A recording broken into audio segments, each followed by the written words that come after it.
સુરતની વરાછા પોલીસે બોગસ આંગડિયા પેઢી ઊભી કરી સસ્તું ગોલ્ડ આપવાના બહાને 87 લાખ પડાવી લેનાર ટોળકીના વધુ 2 શાગીર્દોને ઝડપી પાડી કાયદેસરની કાર્યવાહી હાથ ધરી છે।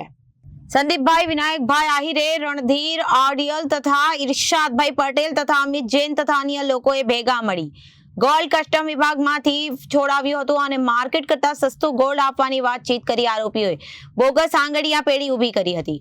વરાછાના રત્નસાગર એપાર્ટમેન્ટના પહેલા માળે રાધાકૃષ્ણ એન્ટરપ્રાઇઝના નામથી બોગસ આંગડિયા પેઢી ઊભી કરી હતી અને સંદીપભાઈ પાસેથી 87 લાખ રૂપિયા આંગડિયા પેઢીમાં લોડ કરાવી આંગડિયા પેઢી તથા ફોન બંધ કરી આરોપીઓ ફરાર થઈ ગયા હતા। વરાછા પોલીસ મથકમાં ફરિયાદ નોંધાવી હતી, જે ફરિયાદના આધારે પોલીસે અગાઉ આ ગુનામાં સંડોવાયેલા આરોપીઓને ઝડપી પાડ્યા હતા।